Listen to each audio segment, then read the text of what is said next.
All right. I'm late. Let's see here. Gonna do that. I want to get the outside cam going on.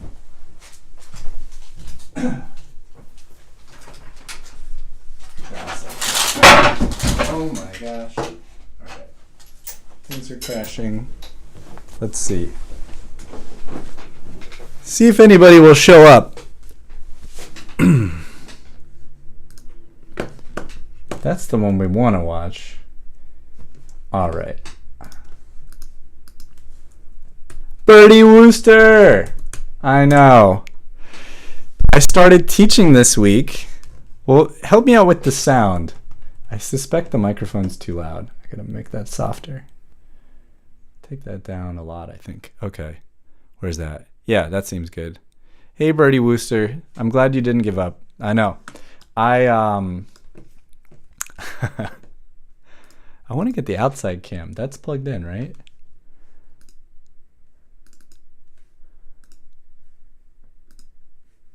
Maybe it needs to be this one. There we go. Okay. I like that. That's fun. We're supposed to get rain today. To show the hill, but not the people's windows. Okay.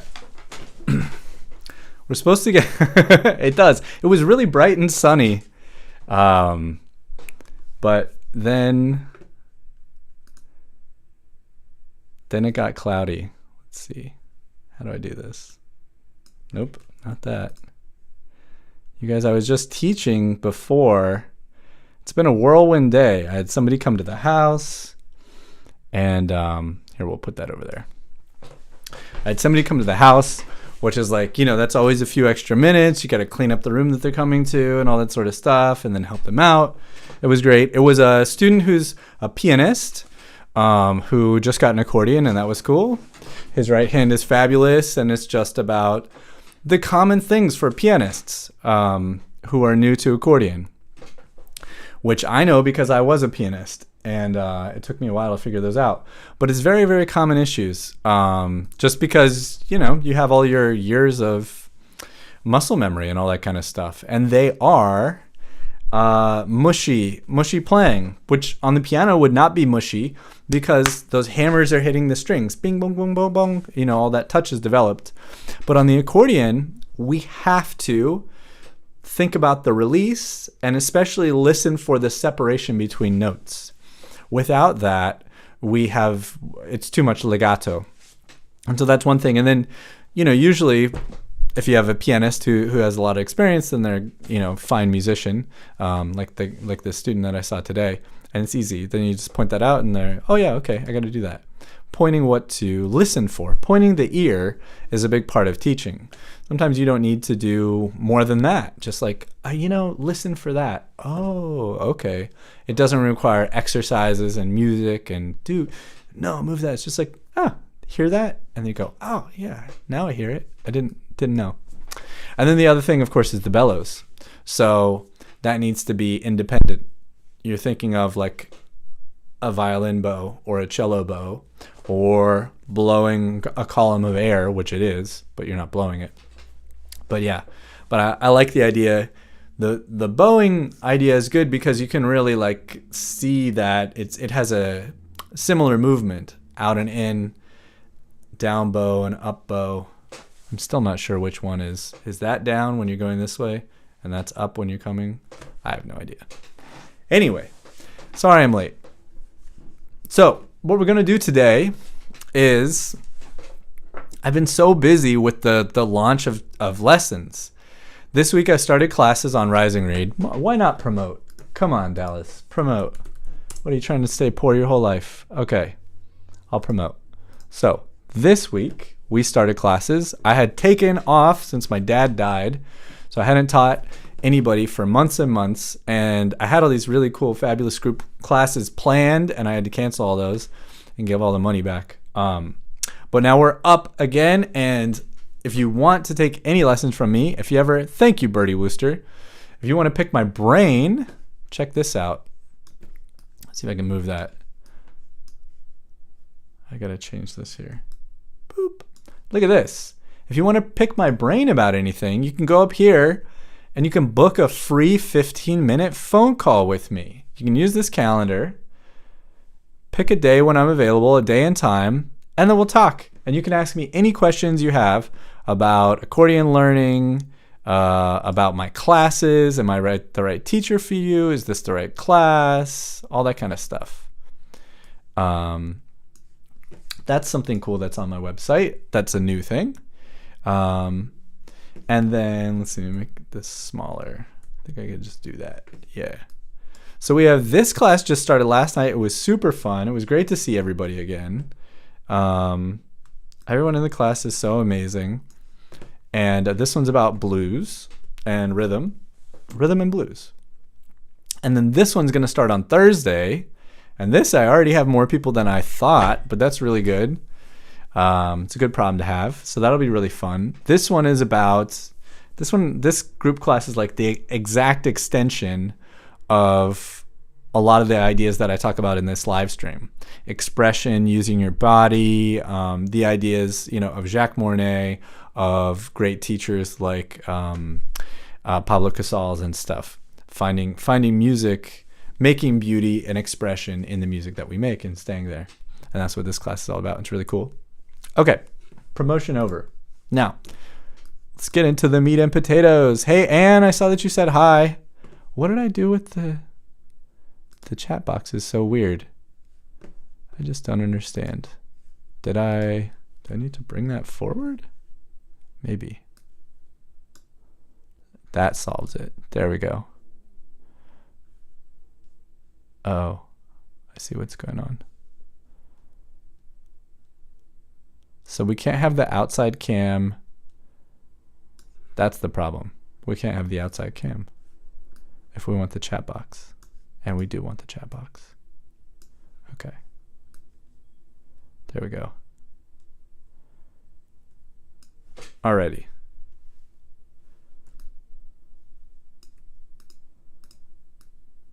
This is normally stuff that I do ahead of time. So, the theme of today, I'm going to make myself happy, and we're going to spend a couple hours checking out the ancient art of Baroque improvisation, which is actually like so vibrant and so cool and so relevant.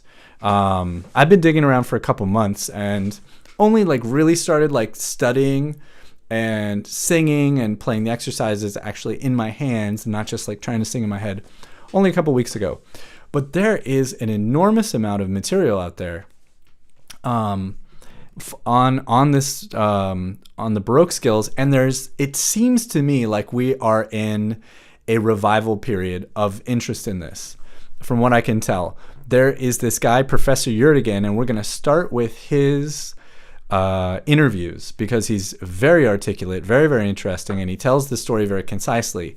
This guy, Yurtigan, with a G and a J, he has come out with 2 books recently that seem like they're for general audiences, but they're also very scholarly and researched. And he's a professor, and he tells this story, first of all, specifically of what was studied that made these amazing musicians, and also who studied it. So you're gonna hear him talking about orphans and foundlings. I was like, that is a real word that people actually used? Yeah, foundlings. And who became the working class musicians. You're going to hear him talk about how the difference between the middle class, because we're talking about sort of the border with the Renaissance, and now we have the merchant class and we have an emerging middle class.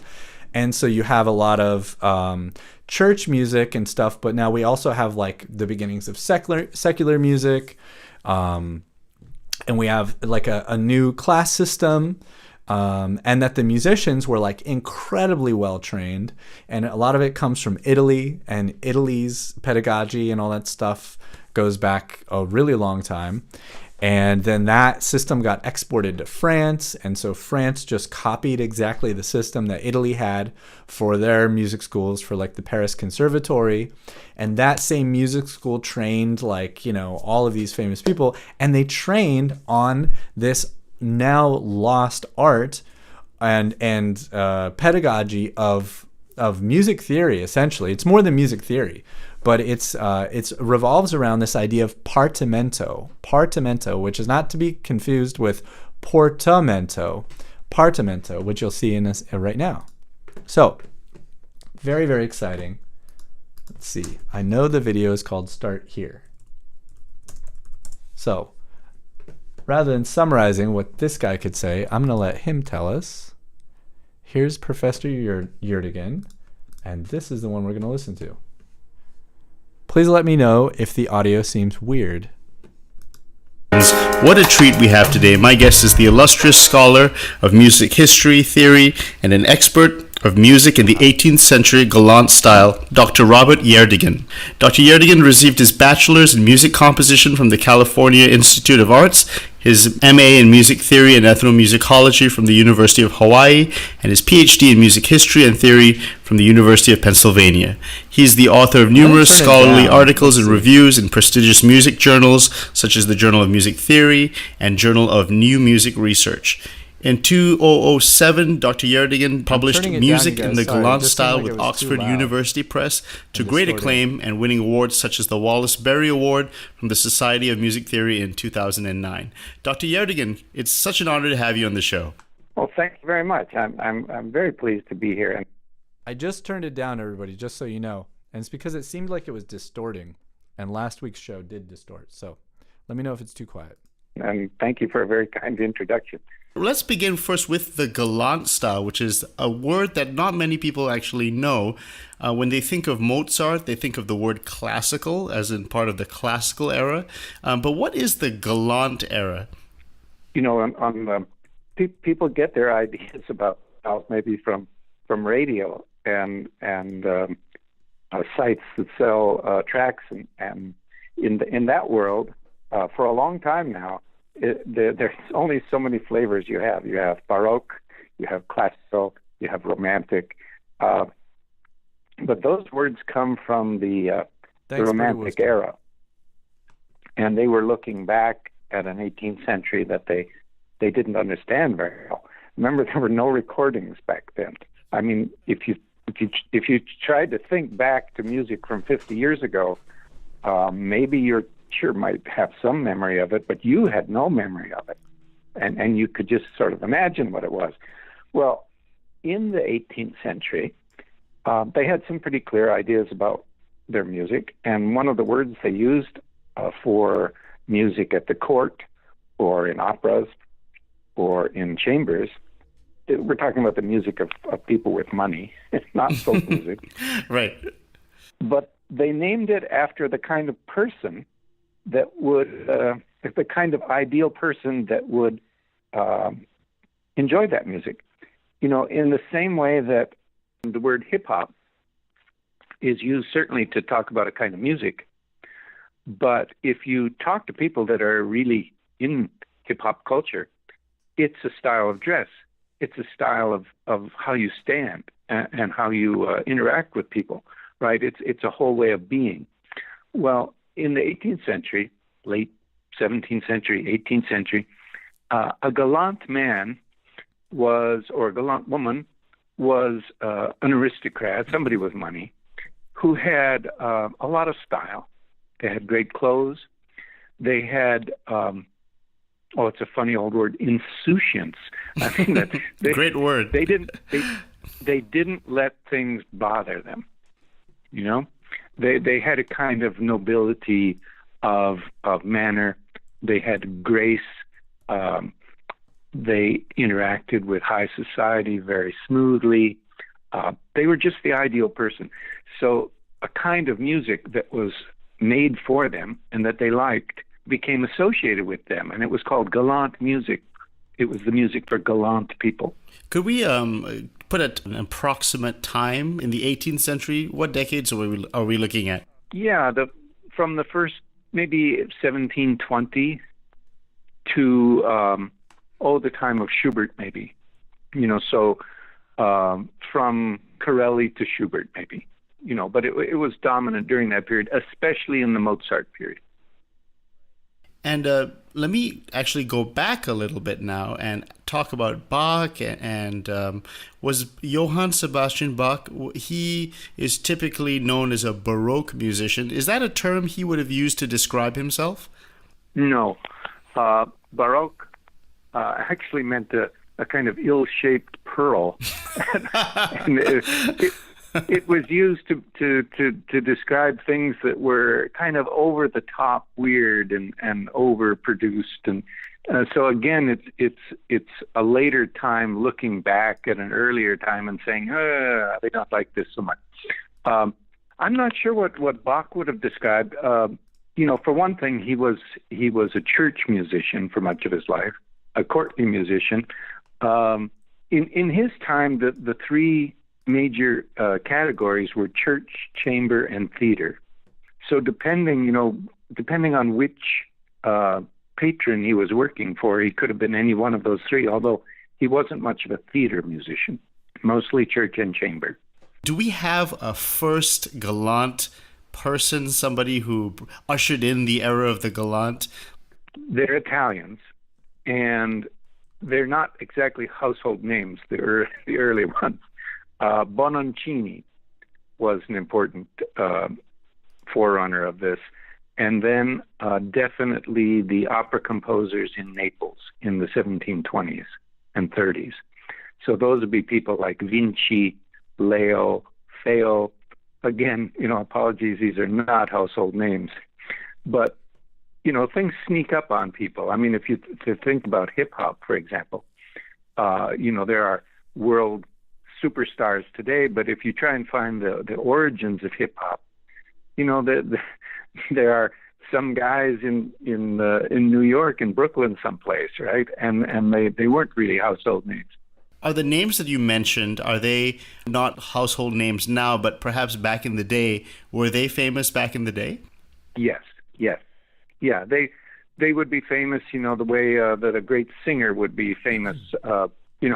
If you're not into 1950s vocal music, you've never heard of Frank Sinatra. But if you were alive during the 50s, there was nobody bigger than Frank Sinatra or Elvis, but a certain style.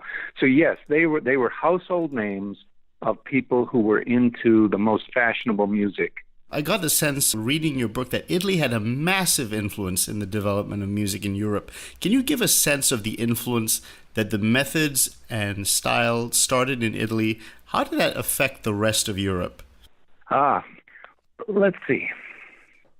This goes all the way back to the Renaissance, really. So Italy developed a modern way of being, not modern like, the 20th century, but modern in the sense of banking. Okay, Italy developed banking. People had the equivalent of checking accounts suddenly instead of having to carry around bags of money. They developed bookkeeping. They developed trade. Columbus, who discovered America, he's from Italy, right? I mean, they were tremendous explorers. You had Galileo in science. Italy was really a hotbed of the new thing. As you go further north, let's say northern Germany, Scandinavia, they were quite a ways behind Italy.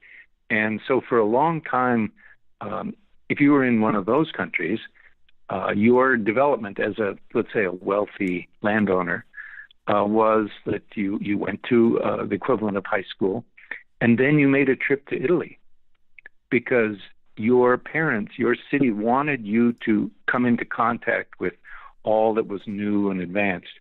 Goethe, the famous poet, he made his Italian journey, and Glinka from Russia, in the early 19th century, has to travel to Italy even Mozart, when he's 14, travels to Naples to come into contact with, the best and brightest in the world of opera. So there was this long tradition of Italy as being, more fashionable, for one thing. I mean, that continues to this day to some extent, right? I mean, if we think of fine design today, it might be runways in Milan. It might be Ferrari or Maserati automobiles, right? So Europe just had this opinion about Italy. Also, it was kind of an ethnic stereotype. They tended to think of Italians as sort of easygoing, friendly, and very musical. There's a technique, or at least a word called partimenti, which you use quite often. And that is what they used widespread in Italy, this study of bass lines that leads to a whole comprehensive understanding of music. Yes. It goes back to the Renaissance, as you said, and the training of choir boys. If you think of how many churches existed in Europe in the 19th century, people didn't drive to church, they walked to church. So that meant churches had to be everywhere and accessible. So there were hundreds of thousands of them, and everyone needed a choir. And the bigger ones would have an organ. So that's a lot of musicians to train, or at least semi-pro musicians to train at the lower level ones. In the Renaissance, a typical way to train was to have a given melody, like something from a chant, and then you would learn to improvise a counterpoint above it or below it. And so the best choir boys became really excellent improvisers of counterpoint. Now, beginning in the early 17th century, it's the 1600s, and then very strongly by the time you get to the 18th century, the voice that you learn to improvise against, kind of the lead sheet, you might say, became a bass. So you didn't improvise below a bass, but you improvised above a bass.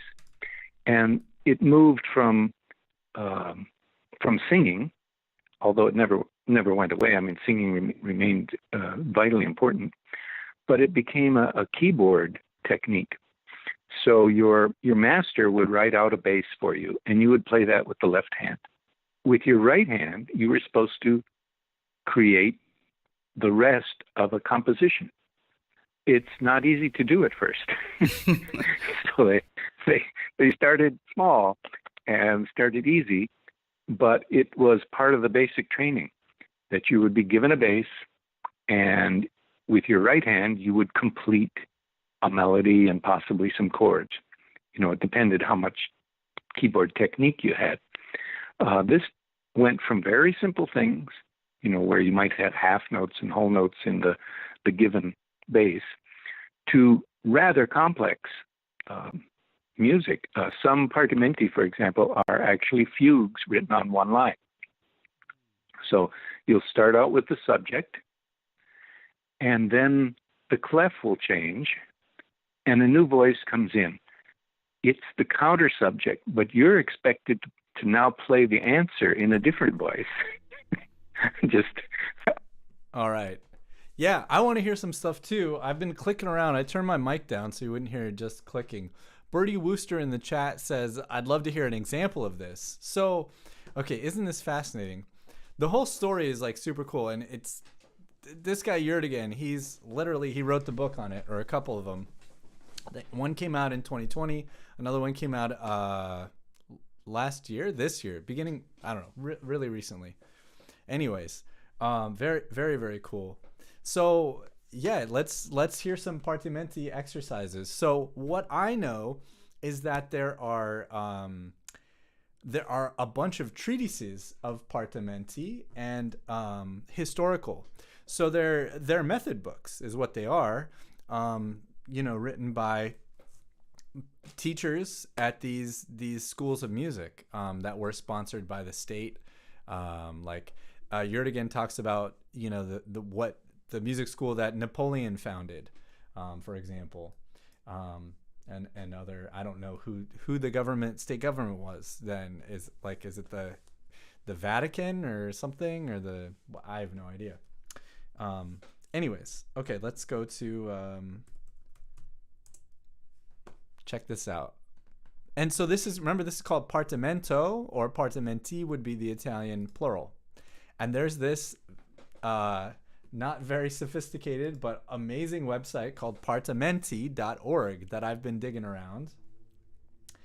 And let's go to partimenti. And if we go to partimenti and we can go to the collections, we can see all of these Let's see. Let me hide this other stuff. Let me hide the chat real quick so we can see this better. Get me out of the way. We'll put me up here. So we have, this is by Francesco Durante from 1684 to 1755. They mention Leonardo Leo as one of the great teachers. All of these. So, in fact, I was looking at the Leo one, and it links to a PDF. So we can check out the PDF, and then I can Google this. So here's the little table of contents, which I always love when like, and all these classical things, the table of contents contains a little bit of the melody. So here's the instruction. No, this is the, let's see. Leonardo Leo was considered one of the greatest masters, both as a teacher and as a successful opera composer. Good realizations of his partimenti will often have two or more independent upper voices with lots of carefully prepared and resolved suspensions. Remember, suspensions are the dissonances of the galant style. They didn't think about flat nines and all this other kind of stuff. They thought about suspensions. His partimento fugues are suitable for advanced students. The pieces presented here stem from a manuscript owned by Fortunato Santini, a priest who was an important collector of old music in the 19th century. The GJ numbers that index these works, blah, blah, blah. I'm going to skip that. Okay, so here would be the first exercise. Now, what is this? This is a bass melody. Bum, bim, bum, ba, ba, bum, bum, be.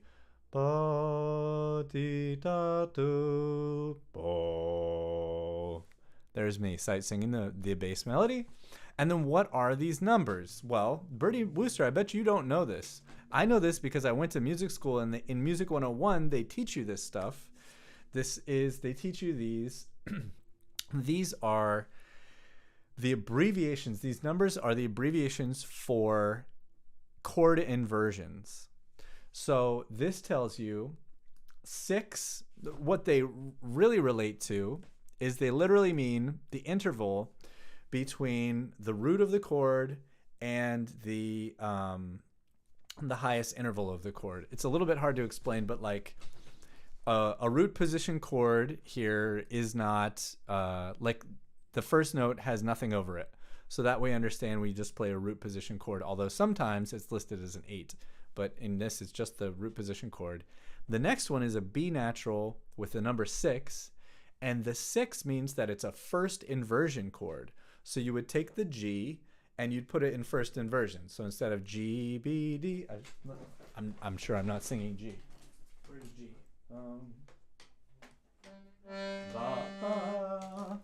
G, B. So then you have B, D, G. G. Wait. Yeah, G. Bum bum bum. Bim bum bum. That's the inversion. B 3 5 1. And then the next one is a 4/5. So this must be some sort of dominant chord. So the distance between the bottom note and then the top notes as a 5th and a 4th. So let's see, if that's D, then it would be an A. Oh, I see, it's a suspension. This is a suspension because it seems to me it would be D, G, and A. And then you see it's a sharp 3 after that. So that means it's D, F sharp, and A. And then I guess D and E? Isn't this crazy? But this is like the chord symbols of the Baroque. I mean, it is exactly the chord symbols. Oops. I'm not going to do this on the button accordion. Let me see if I can play this and then... I have an accordion? I do.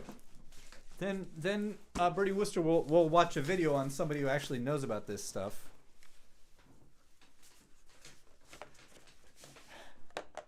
Telling the high voice with the numbers. It's telling you the shape of the chord to put over it. So for the Baroque composers, Bach himself also, the inversions of the chords was like more important than, that's how they thought about stuff.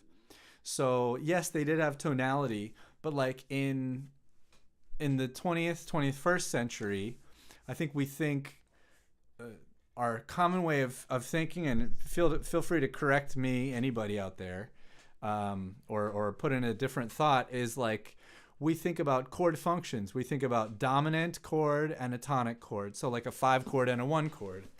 If I did it in the key of G, here's your 1. Here's your 1.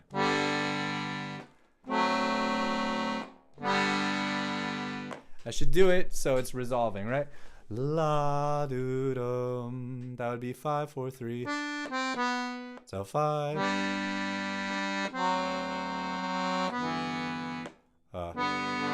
That's what I want. They wouldn't have a 6th chord. Or la dee dum.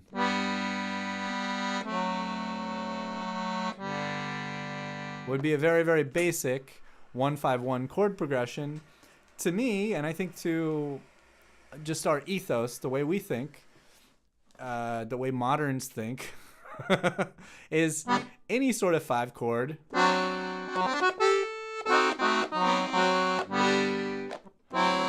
What's more important is that we know it's a 5 chord, and how we make it is not as important, and it's not how we think about stuff. We think, oh, the 5 chord went to the 1 chord.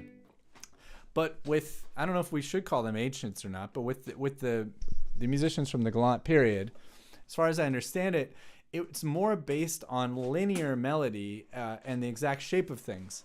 So going so far as like in my, I don't remember who said this, but like Bach is on paper is saying a major chord in a first inversion is not the same as a major chord in root position. You can't just use them interchangeably. Like the first inversion chord is kind of a different thing, man. Which like that is a kind of sensitivity that we don't have in the contemporary. So that means those are not the same chord to Bach. Now this was just a little short snip, a little quote from him. I'd love to know more. So anyway, let me play through this. So it would be I'll play the I have the freebase on. Let's see. So if I play the melody, one.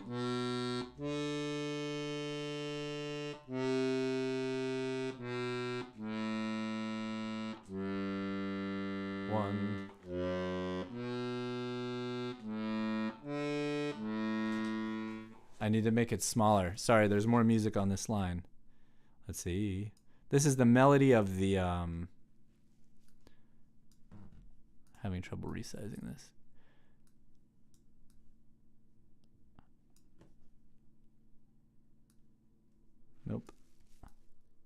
Nope. I'll get it. Nope. There we go. Oh, but it didn't want to. I had it.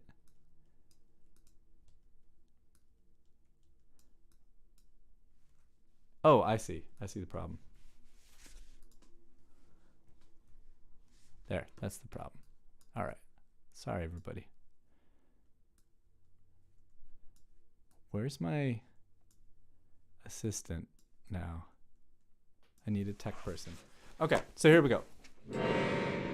Hope you guys can see that. One. Okay, so we have do, mi, sol, fa, mi, re, do, si, mi, re, sol, re, sol. That's as far as I'll go. Okay. I don't know what all this means, but some of it I do. So let's see. I'm going to start here on the first chord because there's nothing on the first chord. I'm going to play just a root or a root position chord, so G. Then on the second chord, it's a 6, which means first inversion. And that is conventional. That music theory has stayed to today. That is not different. So now The 5/4 on the third chord means that we can see the root of this chord, right? We know that the bottom of this chord is D, and above it, you're going to play a fifth above it, which a fifth above D is A, and then a fourth above it because it says 5 and then a 4. So it's D, G, A. And then if you see, then it's a sharp 3. So I know that this is a suspension. I think something like that, although I should have held that D. Okay, and then this looks like an A minor, the C with the 6 over it. Now we do 2 and sharp 4. That can't be right. There we go. Yeah, okay, now we're getting it. So all this stuff I'm just reading from the numbers. So it says a sharp 4 and a 2. So if you have a C, it's all the intervals. They're telling us intervals. So that, to me, that tells us a lot about the thinking, the way these musicians thought about music, which is fascinating to me because I'm beginning to believe, based on what I'm reading that and hearing from like Yerdigan and other people that the music in this time, that the people making it and performing it didn't think so much about vertical harmony like I do.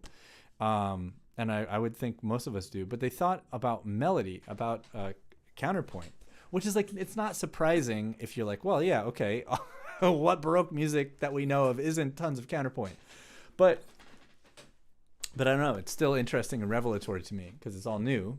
So let me play that again, see if I can do it more in time. Let's see, 1, 2, 3, 4. Wrong bass note. Sorry, 1, 2, 3, 4. What am I doing wrong? There we go. One more. 1, 2, here I go. Oh, because I wasn't playing G. 1, 2, 3, 4.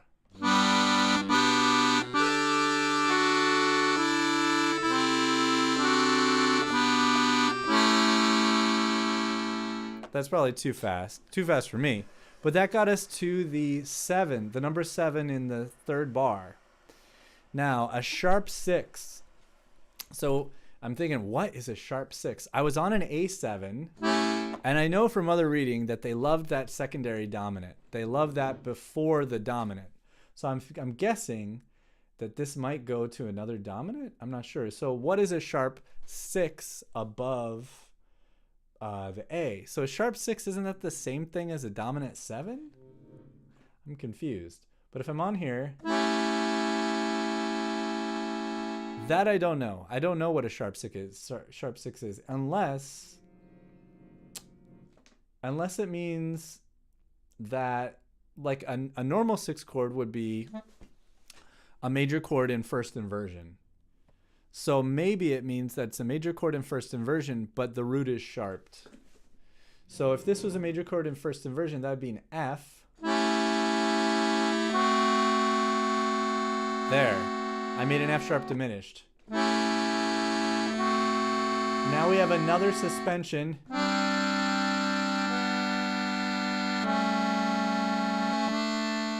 I gotta move to bassoon. Let's see.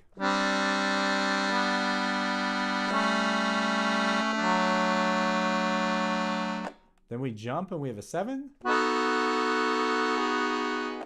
Now I'm just, I really don't know.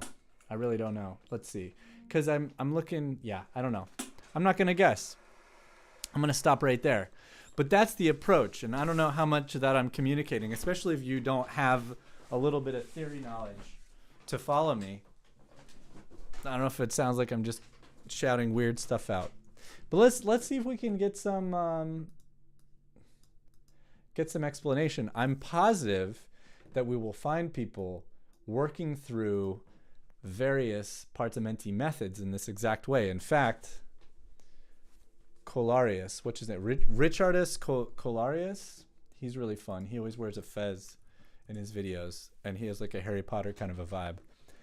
He has videos of him like with his student there on the harpsichord and working through it, and he's like, teaching them and working through the partimenti methods. Very fun. Okay, so I'm gonna put in the.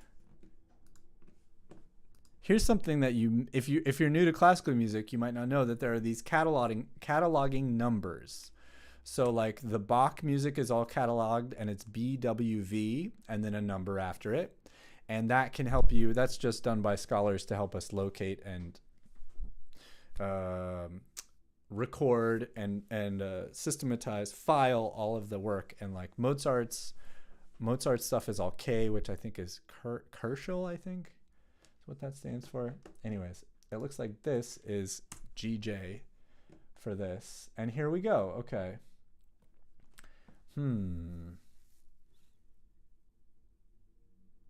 We're getting a lot of these GJ Vogler, so that's not what we want. Let me put in Leo. See if we can find this. And then Partimento, selected Partimenti. See if we can find it. If not, we'll just go to Richardus's webpage. Aha, here we go. This is it exactly. So Peter von Tor is gonna just. So I want to share this. This is a great resource, and this is why I say that there's like, I think a resurgence, a revival of it. This guy Nickel Hogan has this wonderful podcast, 183 episodes, mostly about Partimenti. And he has interviews with all these amazing scholars and performers, and he does a great job. It's wonderful. If you don't find this fascinating, then it's probably going to put you to sleep. But if you do find this fascinating, this guy's channel and his podcast are phenomenal. What more could you want? But let's go back. So we found exactly the episode we wanted. We just want to find where he's actually going into. I would like to. Oh, good. This is a clip that's only 4 minutes long. So let's. Okay, so Largo. So he's doing one in C minor. Let's see if we can find this one in here. So it's with an octave. No, I don't see it. I'm looking for the first measures here in this table of contents, and I don't see it. So it's not from this. It's from something else. Round this off by doing a little. So to reason along this line what we've been talking about, and to show what happens when we do this in playing.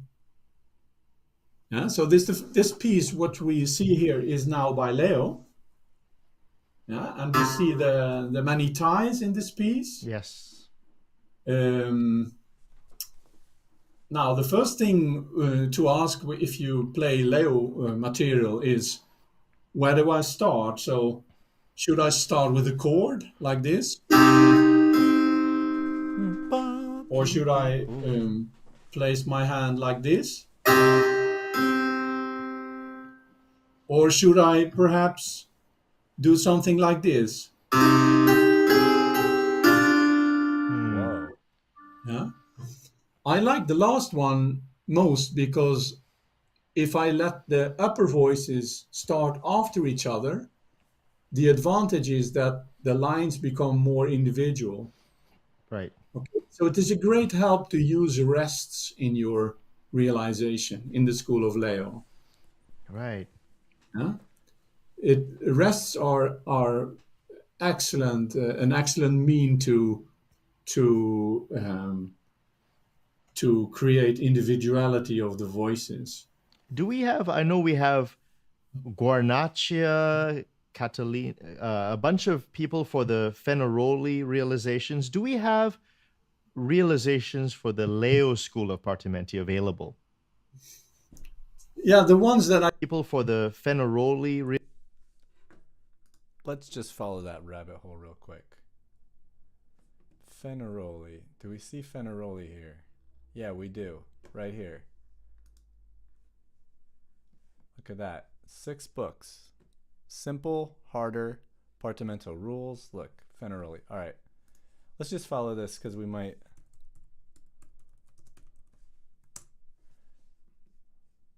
Cool. On guitar. Realization. Okay. Partimento for. Yeah, okay. So here's Richardus. This is the guy. Okay, so we'll get to him in a minute.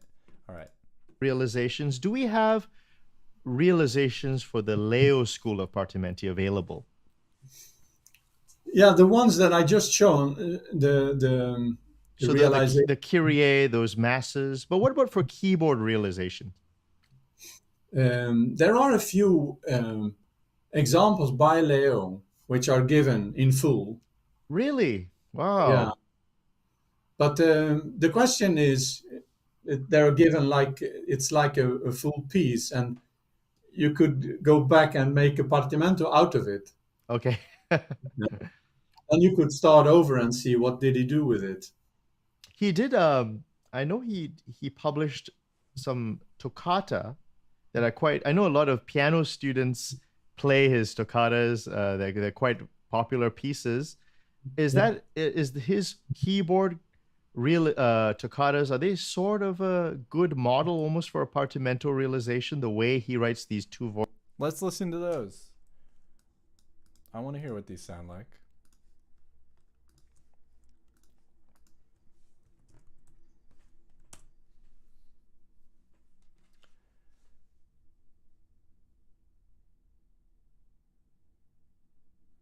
Who's going to have a good performance of it? Well, this one we get to see the sheet music. It's only 1:16. Let's try this one.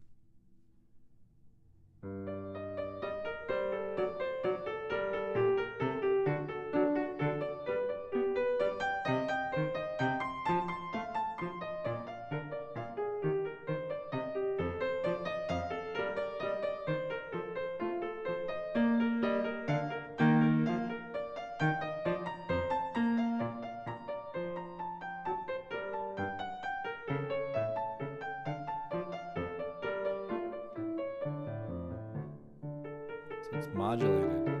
It started in G minor and now it's in D minor.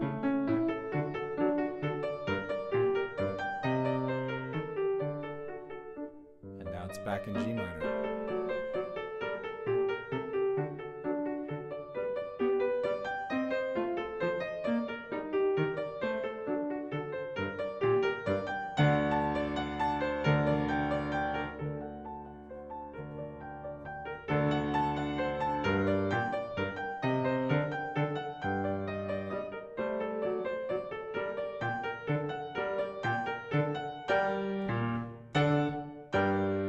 Nah, I didn't love it, but that's okay. We heard it. Voice keyboard works. Yeah, absolutely. There are many elements in these toccatas that are of great value for the Leo tradition. Brilliant. Yeah. So if I play along a little bit and just I will talk while I play. So if I start like this, now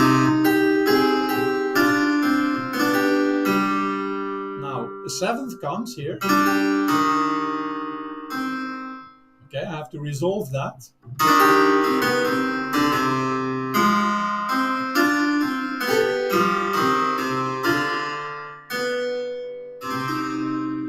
Okay, so this would be one way to do it. Another option could be to start like this.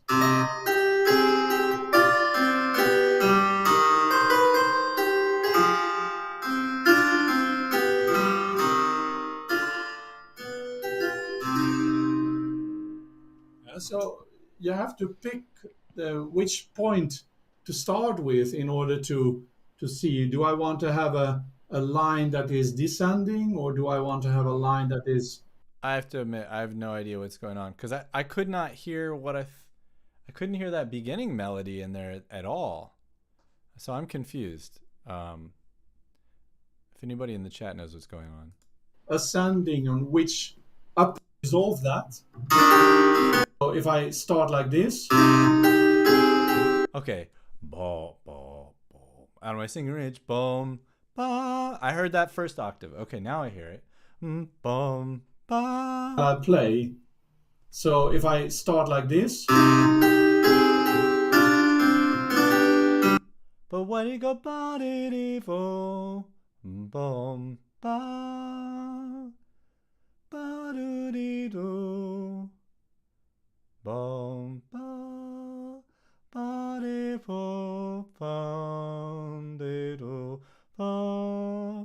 That's what I'm saying. Now, the seventh comes here.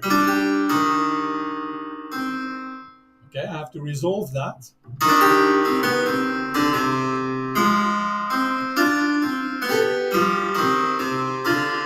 Okay, yeah, beyond me. Let's go to Richardus. Number 1. You know the real. Can you guys hear this okay? In this video, you and I gonna harmonize together step by step Appartamento by Fenaroli. I can turn it up.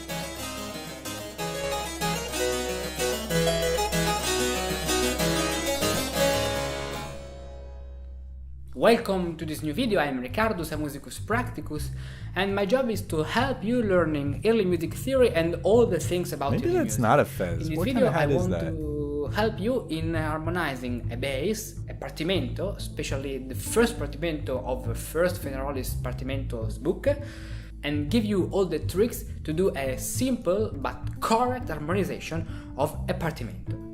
If you want to support my activity, I have a Patreon where you can get exclusive benefits, download all the PDFs of my video, and have the access to exclusive videos like the series Improvisation Elements, that is a new series reserved only for patrons, where I explain you all the tricks and all the exercises to become practice at the keyboard with the harmony and improvisation. So now let's go to the keyboard and let's start with our exercise. Okay, perfect. Now we are here with our partimento. So, as you can... Here it is. Okay, so we found it on partimenti.org. We found the same partimento that Richardus is using right here. 8. So the 8, I think, means that it's a root position chord, and the 8 means the octave. So, beam ba bum ba, that is the 8, which is the same as the 1. Beam bum bum bam bum bum ba be ba. Then you have a first inversion, and then, well, he'll explain it. Okay. Nope, not here. Right here. You can see this is a partimento, very simple. This is a very simple. He needs a microphone in front of his mouth. And the first step you have to do to realize or to harmonize a partimento is asking you 3 questions. The first question is, which is the key of this partimento? The second question is, which is the meter of this partimento? And the third question is, which is the harmonic rhythm of this partimento? The harmonic rhythm is a specific rhythm of the harmony. As you can notice in every piece, there is an harmonic rhythm depending, for example, on the form of the piece.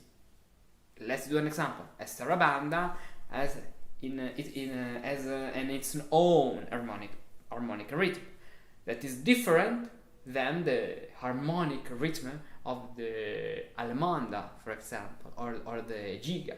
So the first step is asking you these 3 questions. The first question was, which is the meter? The meter is, in this time, a common time. We have 4 semiminimas in a bar. The second question is, which is the key of this partimento? The answer obviously is G major, because we have 1 sharp, only 1 sharp in the key, and the piece starts and finishes with the G note. And the last question, the harmonic rhythm, we don't answer now to this question. So, because we are in G major, the second step is play at the keyboard the rule of the octave in G major in all the 3 positions. I've just published a video about the rule of the octave. You can find in the information in the top at the top of this video now. And it is very important. It is very important because the rule of the octave is the basic knowledge to harmonize a bass. So now, as the second step, let's play the rule of the octave in the 3 positions. This is the first position.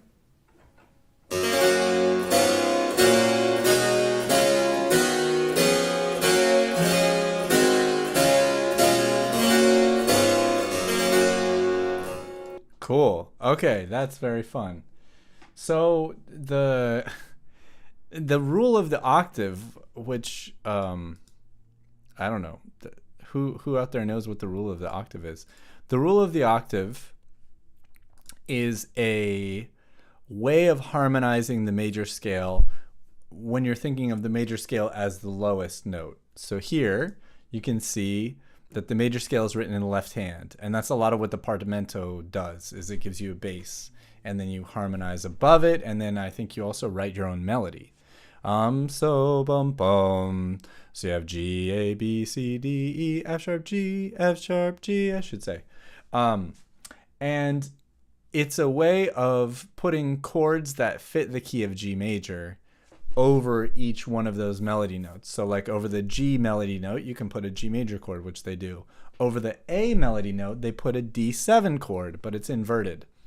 Over the B melody note, they put another G major chord. Over the C melody note, they put an A minor 7. Pretty cool. Over the D melody note, they put a D major chord.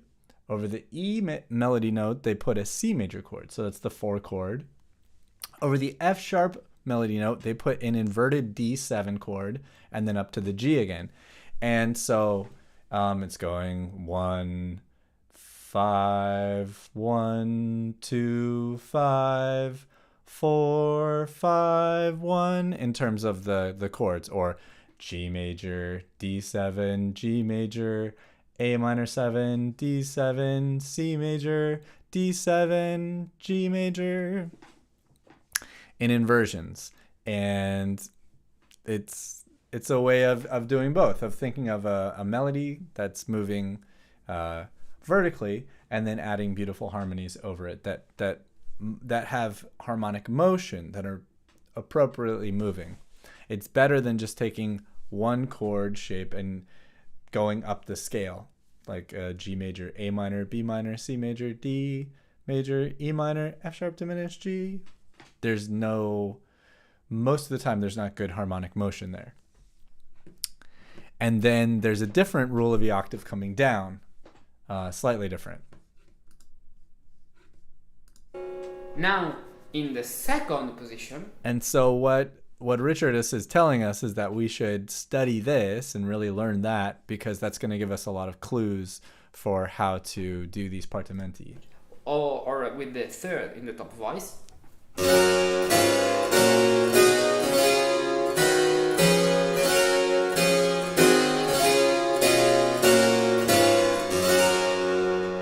Cool. And now in the third position, or with the fifth in the top voice. Wow.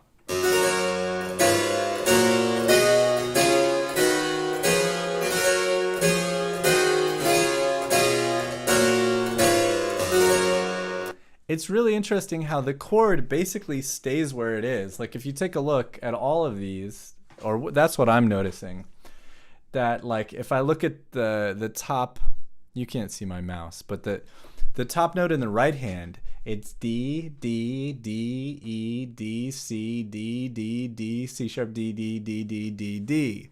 It's really not moving there, which is cool. That's good voice leading. And which is like, my knowledge of all this stuff is like reverse chronological. So like the way I learned it was just going to summer camp to learn jazz, where my first theory was like, here's the 2-5-1 chord shape, learn this. And it wasn't even until like, I don't know, like after college that I even figured out like what a minor 4 was. It's embarrassing to say, but it's true. And it's one thing that I find really fun to think about is like how similar this approach is to jazz. It's jazz's chordal instruments like the accordion are exactly concerned with all of this stuff, as is guitar and piano, that we're concerned with melody and like with moving our chord voicings around and stuff. And they've been doing it for hundreds and hundreds of years. Okay, perfect. Now the first step is playing the bass alone. So let's play the bass alone, as we can read on the stuff.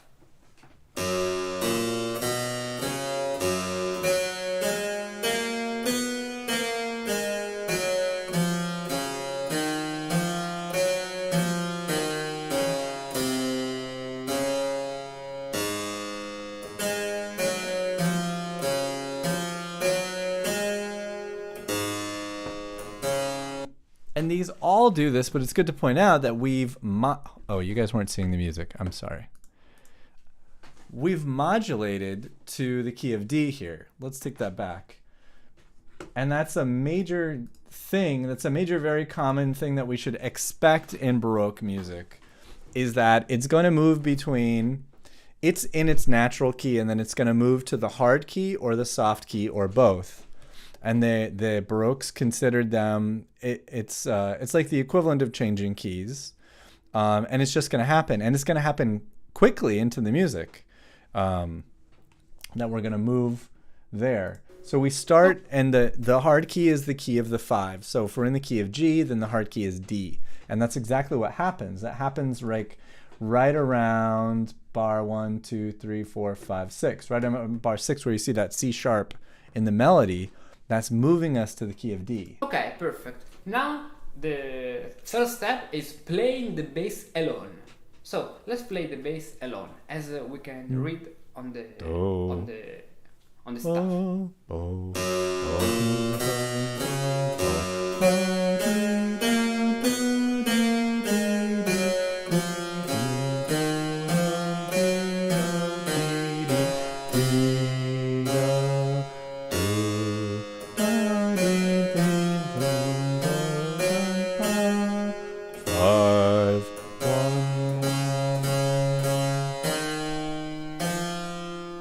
And now we're back in the key of G.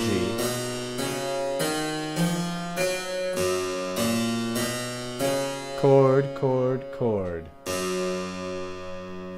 Fun. Perfect. Now, as you can see, so this guy, Richardus, he has courses, and I know he has students because he has videos of his students coming, like, this is my student, like, I'm going to play this, they sent this in, or here's my student, they came to my house for a lesson, they're from the United States. I'm kind of thinking maybe this is a better way to go about it than just like, for me, I'm so curious about it. I'd love to be able to do some of this stuff. Maybe I should just take his course or even some lessons with him. the harmonic rhythm of this piece is the semi-minima. Why? It is the semi-minima because, as you can notice, we have a change of the harmony. He's saying semi-minima, right?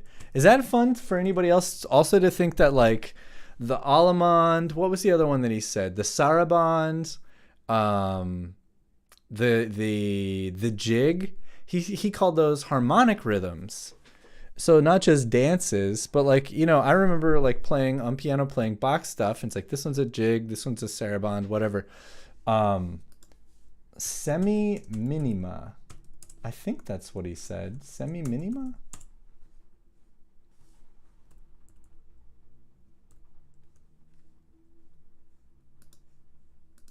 A half note. Minim. So maybe he's talking about half notes. So he's saying the harmonic rhythm is the half note. Is that what he's saying? On usually each semi-minimas. Not in all bars, for example, as you can see in the 1, 2, 3, 4, 5, minima. 6, in the 6th bar, when I have 2 minimas in the bass, in this case the harmonic rhythm is different. But the harmonic rhythm is the most common harmonic change in this partimento, in every piece. So what we have to do, for example, let's choose a starting point. So I play now the bass with the left hand, and I try to harmonize the bass with the right hand. Now let's try to do the first bar. Which chords, for example, can I put? No, I have G, B, C, and D in the left hand, and then another G. This part. So 8 means the perfect chord. So 3 and 5 chord. I can start in the 3rd position in this way. Oh. 6 means the 3 and 6 chord, so it is this chord, B, D, and G. I can, for example, play this harmonization. Okay. Or I can double another note, not the bass.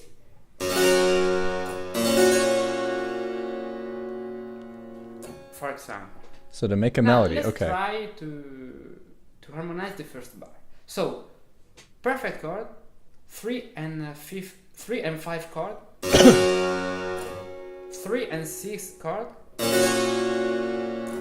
5 means 3 and 5 chord. Oh, okay. And the sharp means a normal 3-5 chord. Oh. All right, that's what a sharp means. So So a sharp just means a five chord, but without a dominant 7. the first bar is very simple.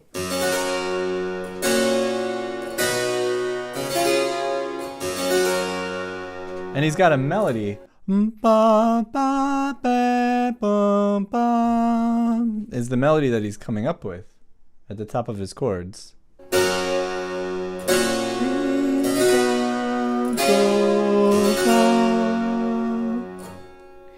If you know the rule of the octave, you can extract the first part, the ascending pentachord of the rule of the octave, and apply it in this piece, in the beginning of this partimento. It is a different solution.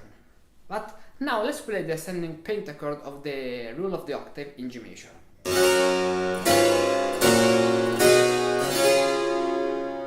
So he added If I passing don't play tones? the second note, the result is. So if at the place of the third note, no, I play another chord, so not only a 3-5 chord, but a 3-5-6 chord, that is that. I can use the rule of the octave in this point.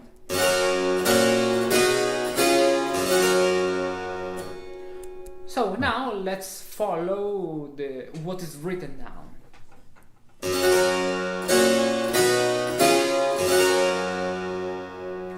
Okay, now the second bar.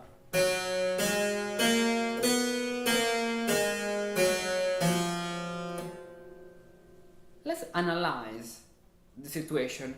I have these 3 notes, the C, and the following 3 notes have the same harmony of the first 3 notes. So I think that it is very simple, because it is a rising up and arriving point C, and the same descending and rising down. So we are arrived in this position.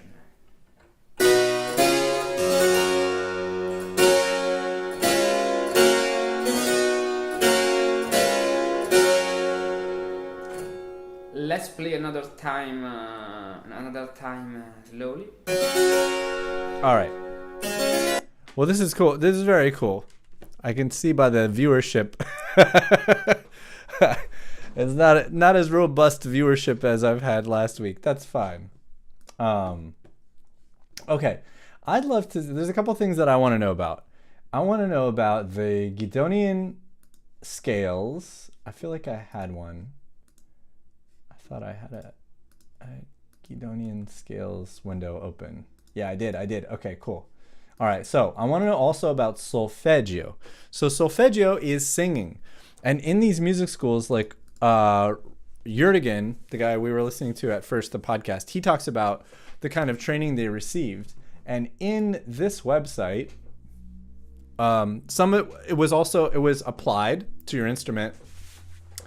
First, like singers and instruments, and then it became the partimenti became a keyboard thing, and then out of that, I think accompaniment practice came, if I understand that correctly. But in addition to that, it was singing, and you would Professor Robert Jurgen talks about how, you know, as a student, you would learn to improvise stuff as well. So you would be played a part, you know, and then you would have to sing an appropriate accompaniment part to it, which is super hip.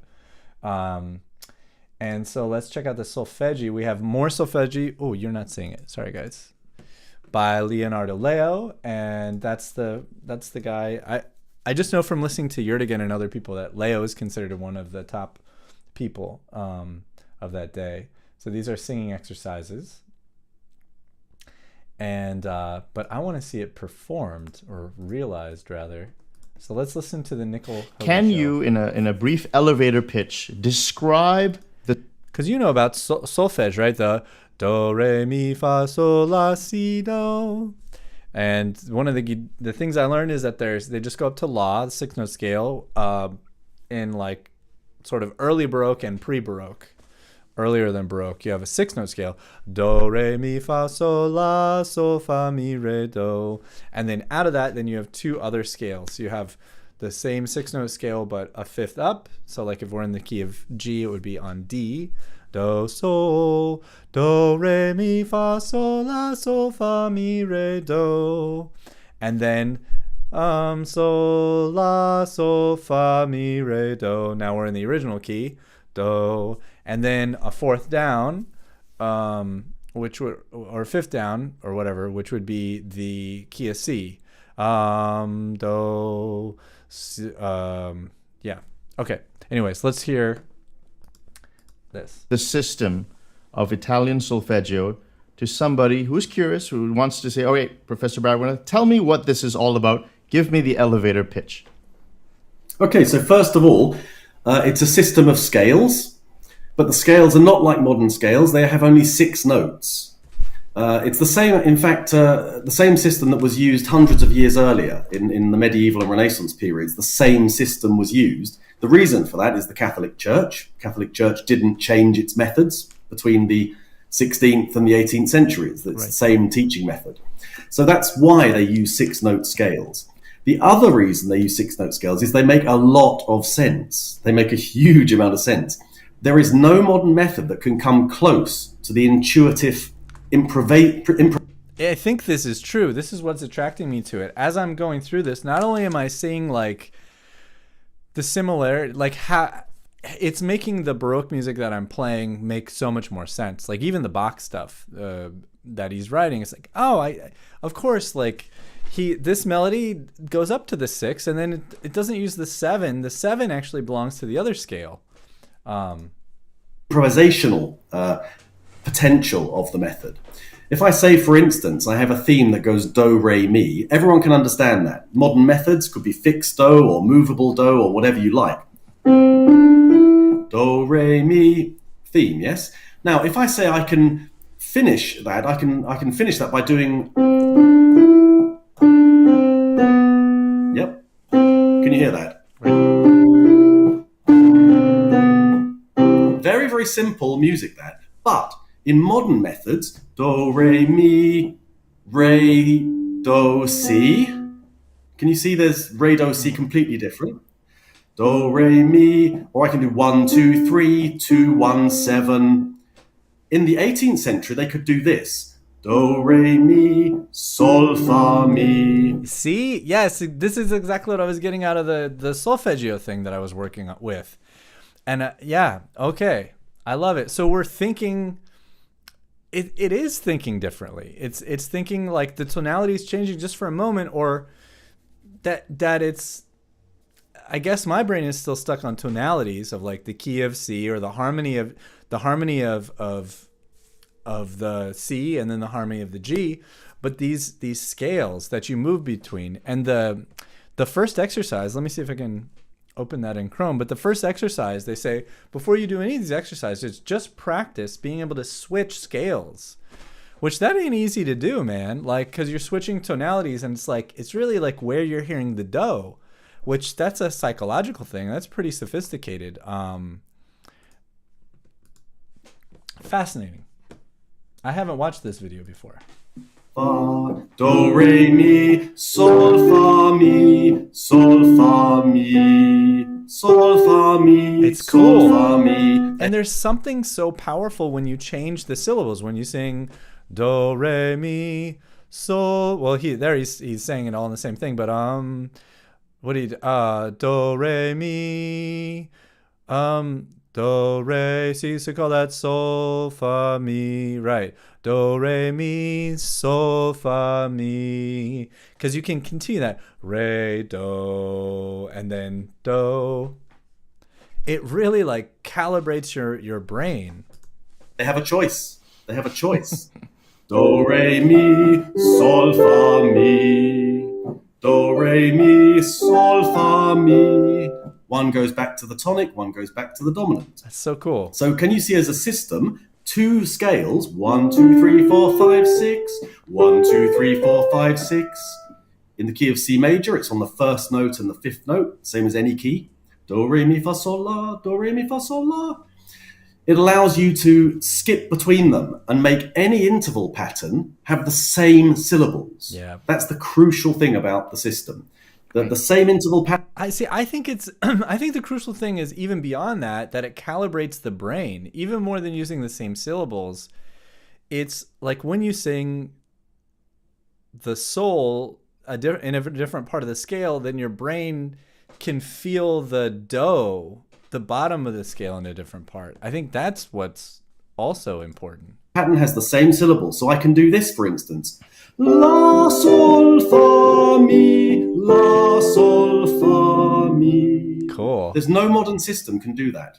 It would be 3, 2, 1, 7, 6, 5, 4, 3 different. Yeah, he's right. Mi, re, do, si, la, sol, fa, mi. Yeah. Completely different. I In agree. 18th century, la, sol, fa, mi, la, sol, fa, mi. And that's the beauty. Where I'm stuck though is how this works with contrapuntal melodies, where you're moving between the tonalities and one voice is saying the same theme again, but you're transitioning to the new key. Beauty of the system. That's the syllables of the I'm gonna system. have to So you've got study. these 2 scales that overlap, and you can swap between them and use the same patterns in each. The crucial thing is you then learn to embellish the syllables. So I don't just sing do, re, mi. I could sing do, re, mi. I can sing do, re, mi. Lots and lots of different ways I can sing those syllables. This is awesome. Do, re, mi. Hundreds, thousands, 10,000 ways I can Yeah. sing. Do,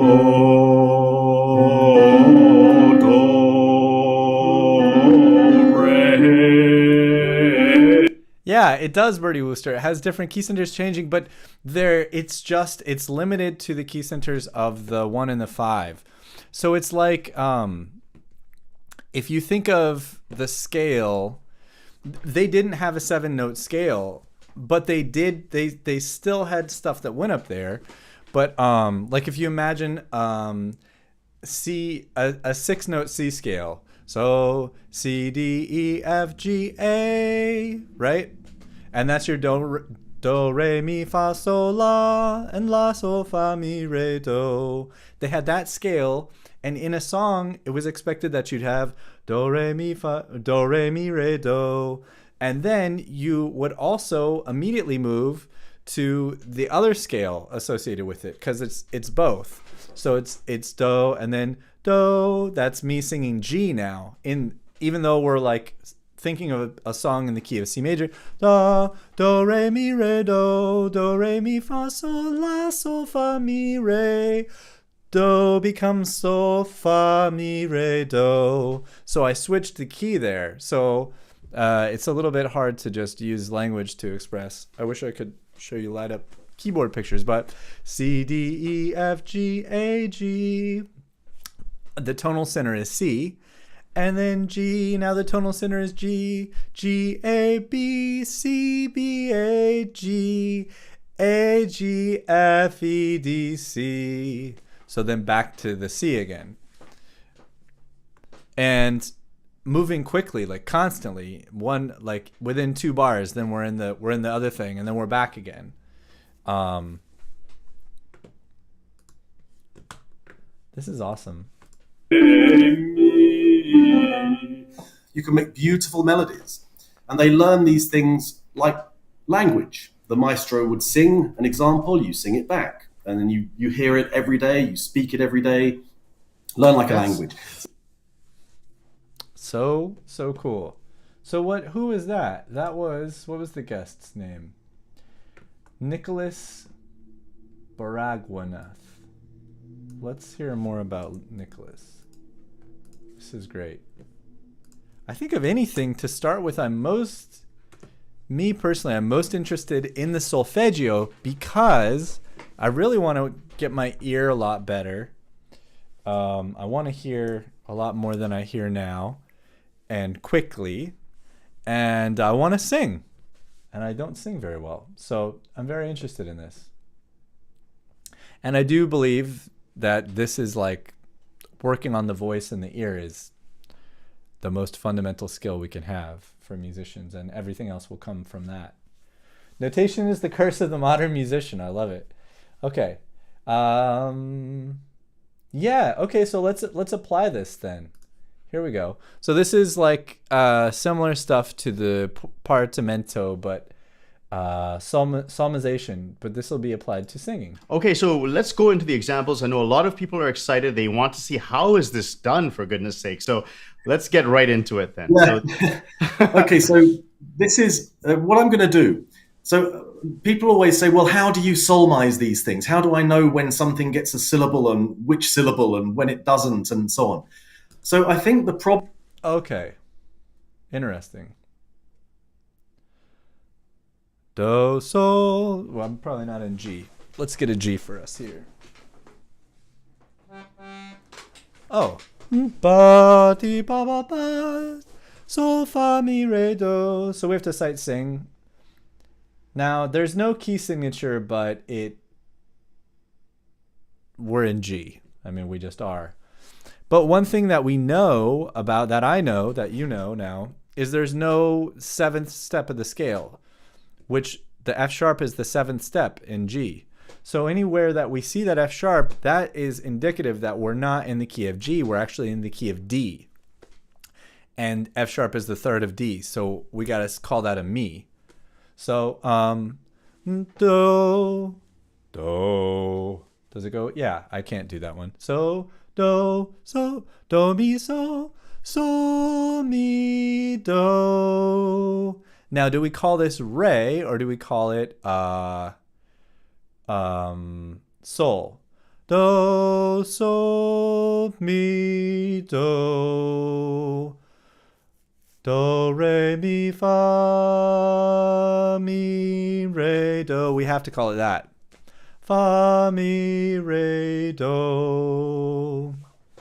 So we switched from the key of G. Do, ba, so we call that sol. Now we'll go back to G. Starting at the beginning again. Sol, mi, do. And then we're gonna... So I'm in the third bar. Now the A we could call re if we're thinking in the key of G. Do, re, do would be the second step of G. Or we could call it sol. Do, re, sol. And if I call it sol, it's so much easier for my brain to hear sol, mi, do. And I think that might be, based on the previous video, it seemed like he liked having the same syllables used again. So, sol, mi, do, sol, mi, do. I bet that's going to be it, right? So we're changing keys. Sol, mi, do, do, re, mi, fa, mi, re, do, sol, mi, do, fa, mi, re, do.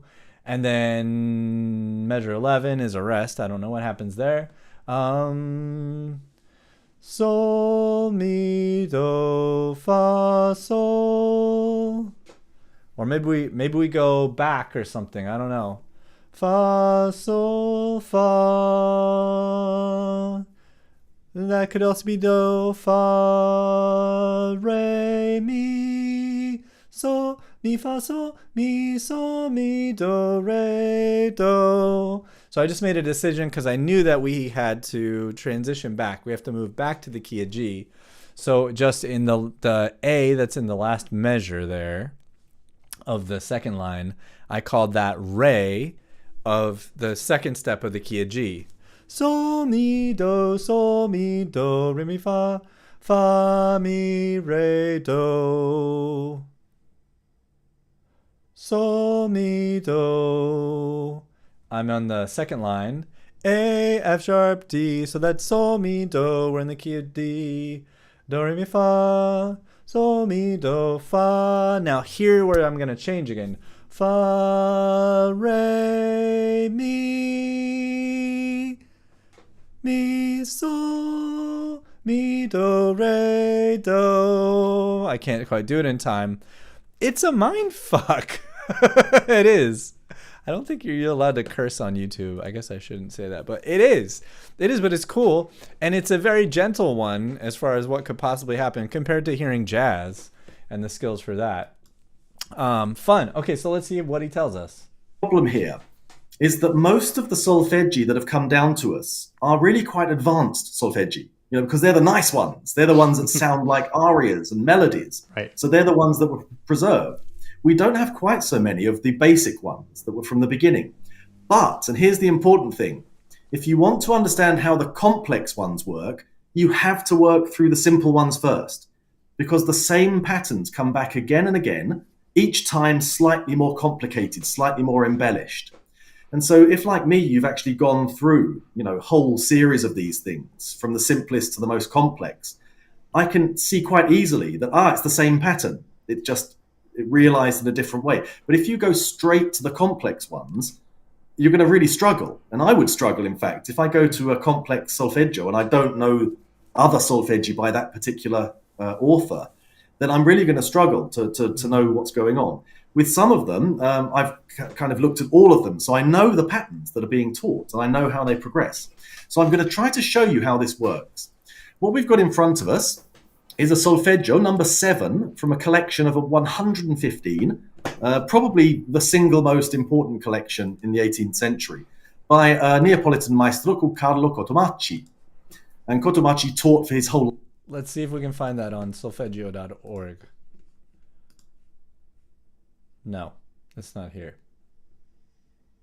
Monuments of Solfeggi. It's not here.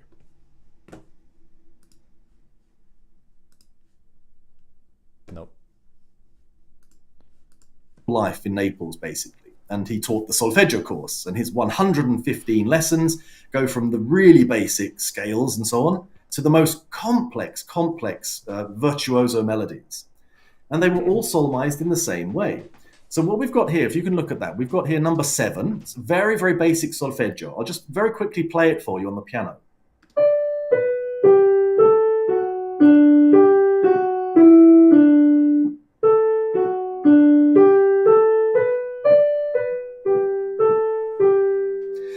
Now, this shouldn't present any problems, really, for solmizing. Now, I don't know how much to explain this. I'm going to assume that listeners roughly know what the hexachords mean.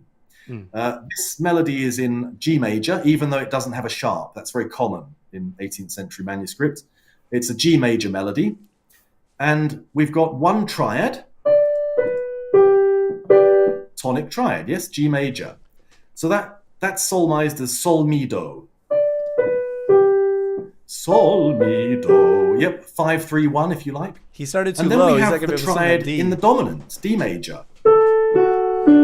And that is also sol mi do. Yes. Because there are two scales. One starts on G and one starts on D. Those are the tonic and dominant notes of the key, and they have the same syllables, 2 overlapping scales. So the pattern at the beginning of this solfeggio is really obvious. Sol mi do, sol mi do. We're learning that you can have a theme based around the triad, tonic triad, and you can continue it with the same theme transposed to the dominant. And this is a standard way of constructing a melody. If you look at the end of the first line,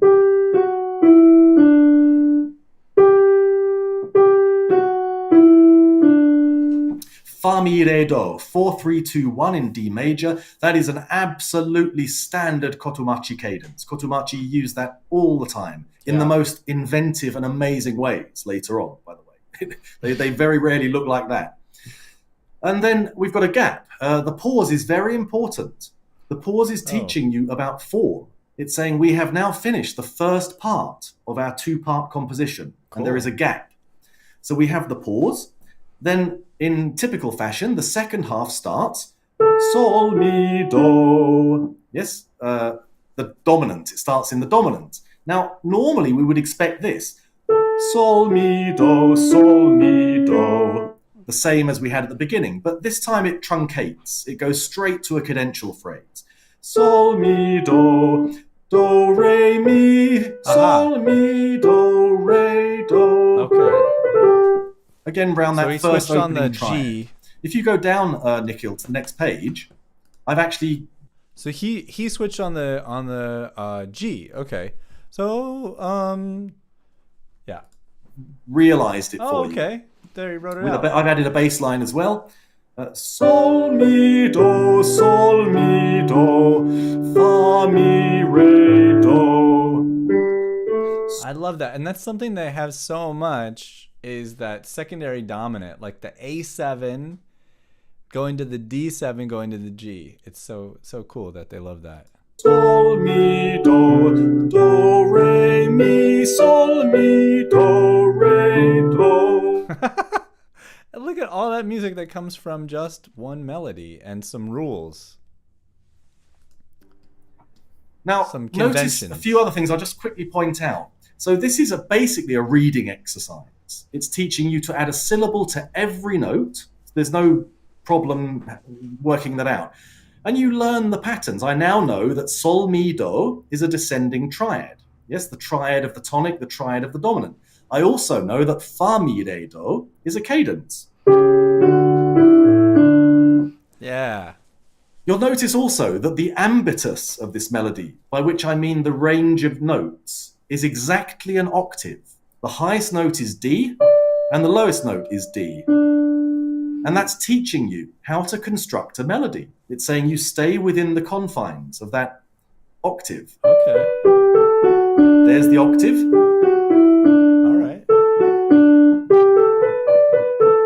Notice the symmetry. Huh. Yes, we have a descent through the octave and then an ascent back to the top. So it's got a beautiful structure. It's got phrasing. Look at the complexity of the rhythms here. At the beginning, we've got 2 3-note units and then a 4-note unit, then a gap. It's teaching. And if you do lots of these things, you start to pick up patterns. So I hope everyone can follow that. Now, Professor Baragwanath, these lines, are these part of the manuscript, or are you just using that to illustrate? These are added. These are my additions. So the bass line and the slurs are there to perform. Because another problem we have, of course, it's like Bach manuscripts, isn't it? Where there are no slurs and no performance indications.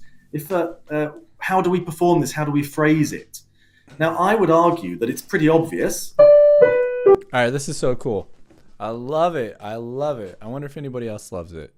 It just like, I don't know. Things make sense. There's like, I think this is a simpler system than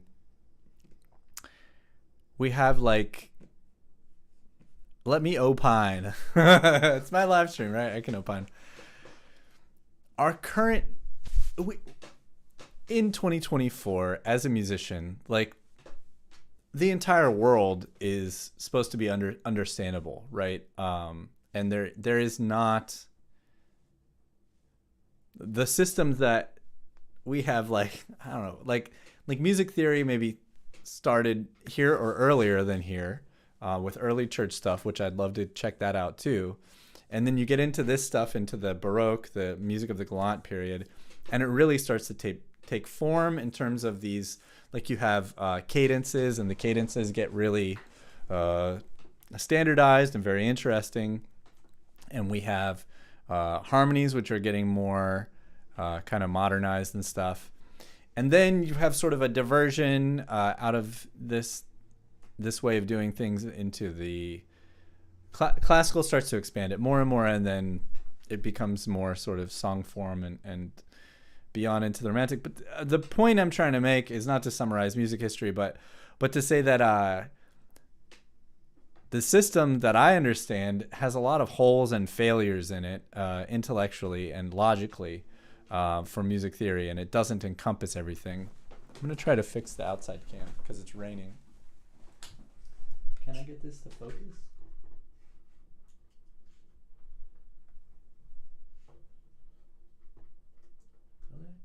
There we go. That's better. I don't feel good about showing people the windows though. That's too weird. Anyways. It's raining. So anyway, so it's kind of cool because like the contemporary music theory is like supposed to explain like Baroque music and also jazz music and then also popular music, which has a lot of popular music. I'm realizing there's a lot of music where it's should just be understood modally and has really nothing to do with, there's no benefit to understanding like functional harmony as like 2-5-1, 4-5-1, secondary dominance and all this stuff. It just doesn't do that. It's just chords that are from the scale, which is modal harmony. Klezmer music, I think, is best understood as modal harmony and idioms that function that way. What other kinds of music? Folk music is modal harmony. Gospel music, not modal harmony. Tango music, not. That's functional harmony. Gospel music, functional harmony. Choro music, functional harmony. Musettes, for the most part, functional harmony. Jazz, Broadway music, functional harmony. R&B is kind of a mixture. Could be, I guess it depends what kind of R&B. What are the roots of it? Church music, functional harmony. Not all of it, but some of it. Gregorian music, modal. I don't know much about Indian classical music, but as far as I understand, the harmony, the melodies and harmonies are very modal. Arabic classical music, the musics of the Arabic world, also modal. But even so, with chromaticism, things get broken. You know, there's a search for elegance and symmetry of ideas that like one thing can apply to everything. And I had a beginning jazz student today, jazz accordion student. It was great just to like, it was too much information. I gave her too much information in one lesson. Maybe it was a good lesson, maybe it was a bad lesson. I don't know, but I gave a little too much. But trying to describe like, okay, to me, the number one underpinning thing for all of this is the idea of the gravity of the major scale. If we think of the totality of the major scale, right? Do, re, mi, fa, mi. I've talked about this a million times on the live stream before, but that is a thing that if we feel the gravity, that can be extrapolated. That is one, I think, basic rule where that fits everything. It fits functional harmony, meaning chord progressions, meaning the circle of fifths, essentially. And it also fits chromaticism. And it also fits, what would you call it? Like velocity or like directional movement, which is modal. Modality is modal stuff. Okay. Enough of my opining. Now, I want to finish the live stream with just looking at some performers and not talkers. So, I don't know any good performers off the top of my head, so we're going to go to, I know that on Nikhil's show, he has, let's look up Giovanna Barbati. I know he has performers who perform Partimento and improvisation on the cello. Yeah, that's so cool. Let's see. Let's go to like improvisation. So cool.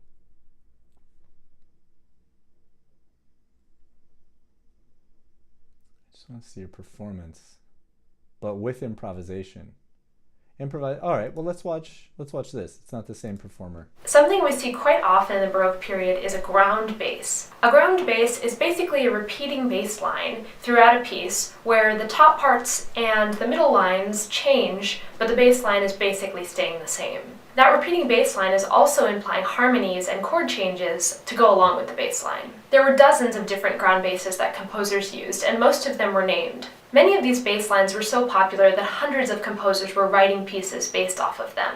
Though they don't always specify that they're using a ground bass, if you're familiar with the ground basses, you can pick them out pretty easily. One of the most popular ground basses is the passacaglia, which started in Spain and became really popular in Italy. But composers all throughout Europe were writing passacaglias. Though they weren't always notated as such, we can see it right away from the bass line. The passacaglia bass line is a descending tetrachord, just notes moving stepwise down.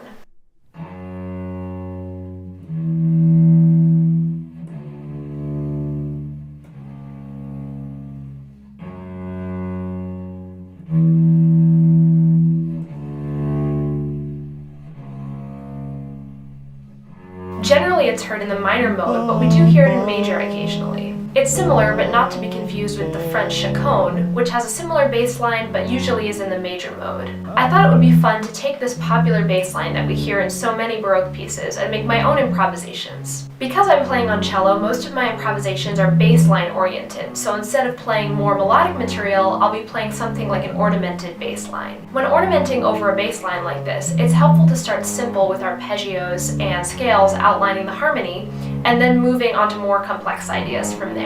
These are just my informal ideas to start, but there's really infinite possibilities with this. If you want to get more comfortable with Baroque harmony and Baroque music in general, it's really fun to take a ground bass and explore what the possibilities are.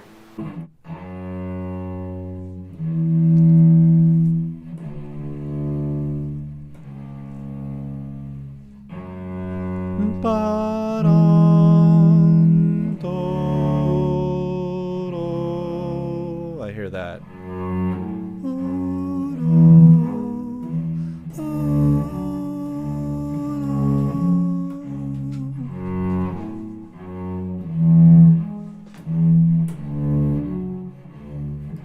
All right. I want to find something else, but let's see. Group improvisation with an accordionist.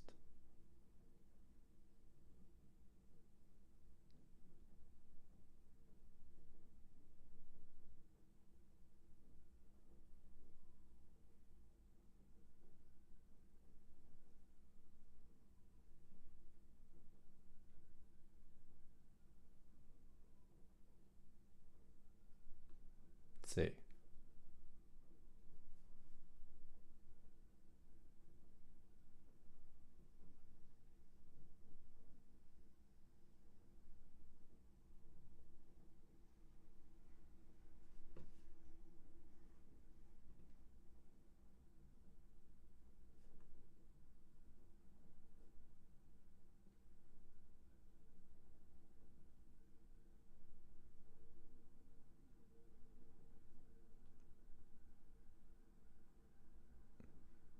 Cool. Nickel Hogan. I'm just seeing like what else Nickel Hogan does. Like he has Tommy Emmanuel on there. Okay. So he's a guitar player also. I'm just looking for like, you know, a performance of Baroque improvisation instead of just like exercises and teaching videos. I know they're out there. This guy, En Blanc et Noir, he has some great videos of him just improvising.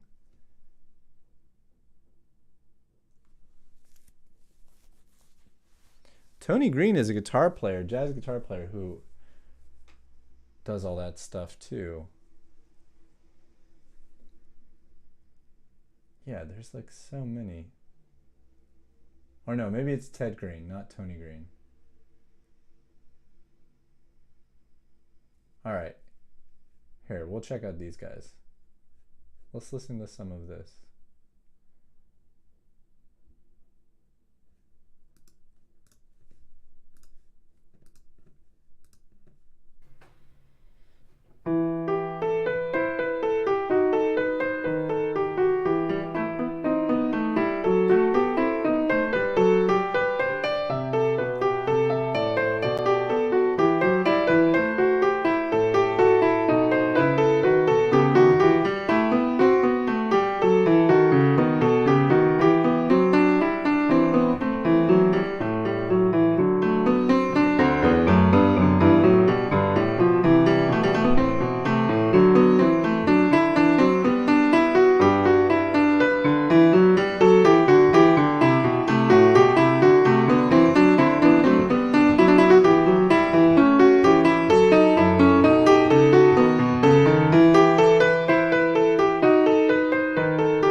respectfully will check out another one.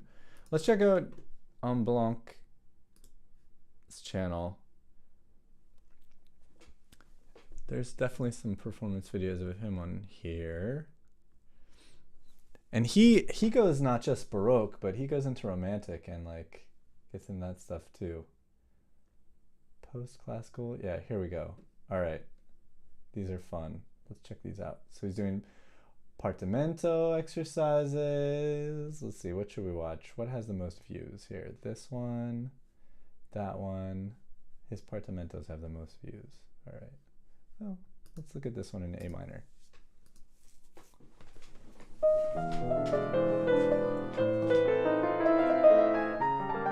Let's see, I want to hear something Baroque style though.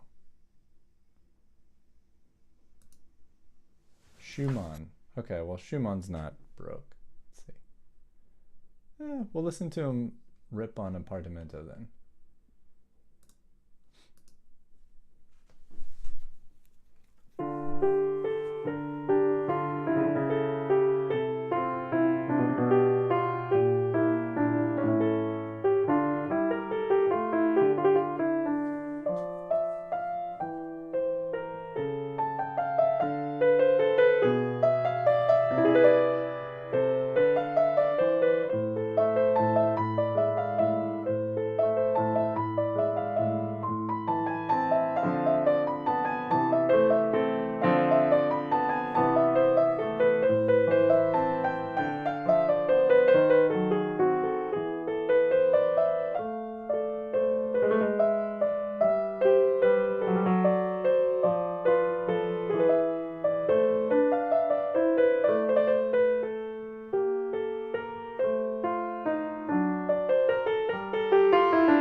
So cool.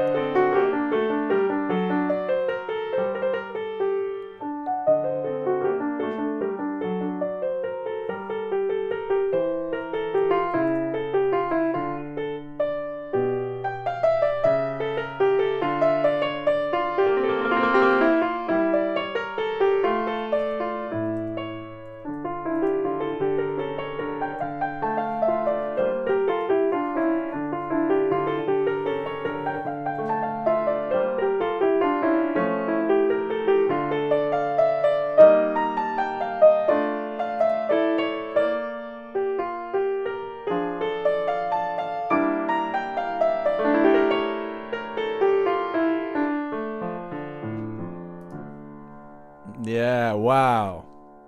So cool.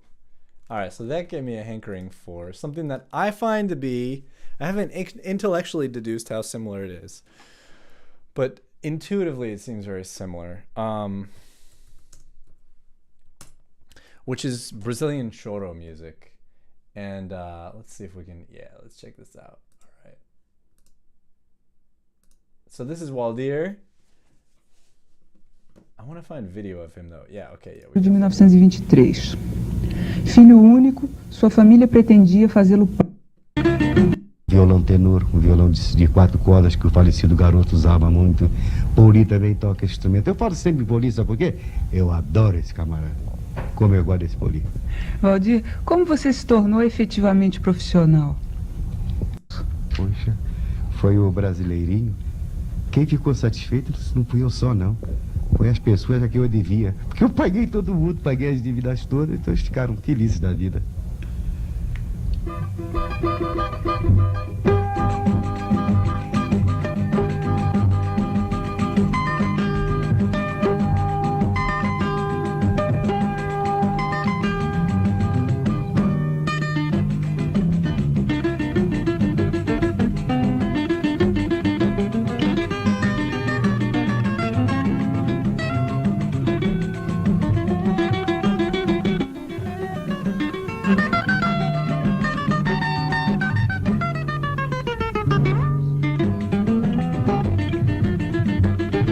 this is jamming.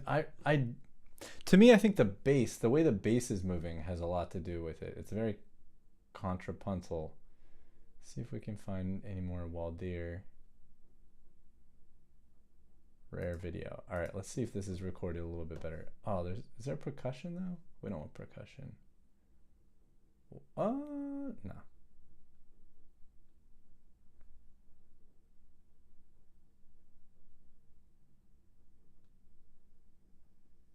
Well, we can always find.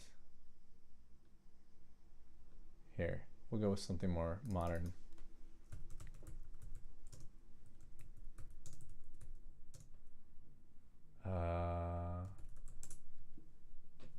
Here we go.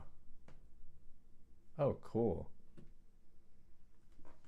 Sivuca? Whoa, no way. No, that's not Sivuca.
Yeah, Bertie Wooster. It is a mandolin. It's called the bandolim in Portuguese.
Very cool, very cool.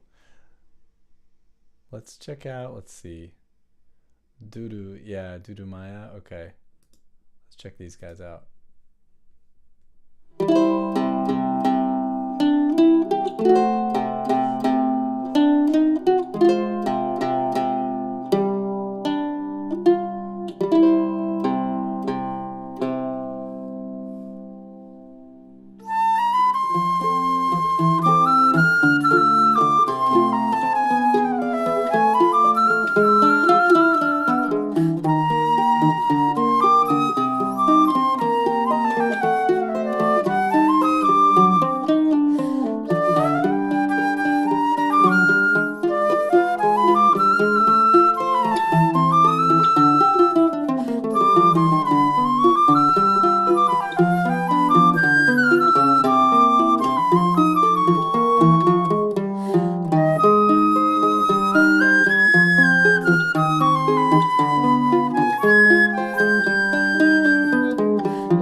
I'm just looking at the time. We're 10 minutes over 5. All right. Well, very cool. Thanks for checking out this live stream about, what was it? The Magic of Baroque Improvisation, or whatever the heck the title was. Very, very cool. It's good stuff. Now, remember, folks, sing your 6-note Guidonian scales. You've got one based on the 1 chord and one based on the 5 chord. And you sing ba, do, re, mi, fa, sol, la, sol, fa, mi, re, do. Bam, do, re, mi, fa, sol, la, sol, fa, mi, re, do. Do becomes sol, la, sol, fa, mi, re, do. Sing those in and out and in between, and we'll meet up. I don't know what the theme for next week is. Oh, I know what I can tell you. Yes, all the month of March, the live streams are going to be live from the Mojave Desert. Yes, because I'm going to California, and I'll be in the Mojave Desert all the month of March. All my students are online, so that's cool. Or actually, I'm having more and more in-person students here in Bethlehem, but I'll be able to teach everybody, and that'll be cool. If you happen to be in Southern California and you want to come see me or hang out, let me know. Hit me up with email. That'll be fun. Yeah, Bertie Wooster can see himself getting into Baroque improv. Here's one thing, Bertie, that I would suggest for you is I think you might want to pick up, if you want to stick with the accordion for that, I think you want a free bass accordion. The Baroque music really like has to be able to go out of the octave, which the left hand of the standard accordion cannot. So keep your eyes peeled. There's like, it depends on, you know, where you want to go with it, but there are many systems of free bass, and like some of the ones that aren't as popular are pretty easy to find.